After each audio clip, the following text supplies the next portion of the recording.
Sziasztok! A mai videóban házi disznósajt elkészítését mutatom be. Ti hogyan készítitek el a disznósajtot? Ezt a receptet el lehet készíteni disznóvágás nélkül is, mivel minden hozzávalót meg lehet a hentesnél vásárolni. Amit itt készítünk, disznósajtot, ez a hentesnél vásárolt alapanyagokból készült. De ez a recept disznóvágáson is ugyanígy elkészíthető. A disznósajthoz a hozzávalókat megabáljuk. Az abálás egy lassú főzési folyamat, és egészen addig főzzük az alapanyagokat, amíg minden teljesen jó puhára meg nem fő. Fontos, hogy a víz az soha se forjon. A disznósajtba került egy fél fej bőröstől, itt a hús, bőr, szalonna le lett szedve a csontról. Picivel több mint 3 kiló volt a fej, és ez össze lett darabolva. A disznósajtba úgy vágjuk össze a hozzávalókat, hogy körülbelül fél centi, 1 centi széles csíkok legyenek. A disznósajtba belekerült egy darab szív és egy darab nyelv is. A szív belső részéből ki lett vágva minden nem odavaló ér, és össze lett ez is csíkokra vágva. Ugyanígy a nyelvnek is csak a hasznos húsrésze került bele. Belekerült ezen kívül 1,2 kg comb, melyet szintén összecsíkoztunk. Ezen kívül 400 g tokaszalonna is a disznósajtba került. Ügyeljünk arra, hogy megfelelő méretűre legyenek vágva a húsok, szalonnák, bőrök.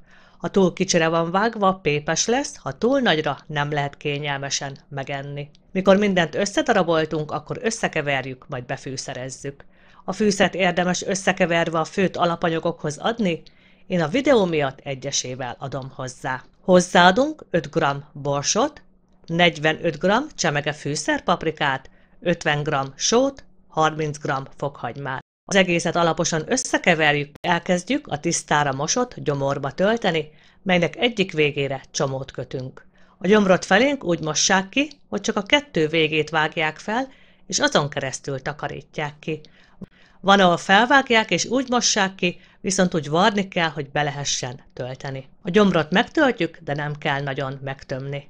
Mikor belekerült a gyomorba minden alapanyag, akkor vagy elkötjük a végét, vagy összevarjuk. Ezt követően a 2 végére madzagot kötünk, és egy rúdra akasztva abálni kezdjük. A víz soha ne forjon, hanem forráspont alatt legyen abáláskor.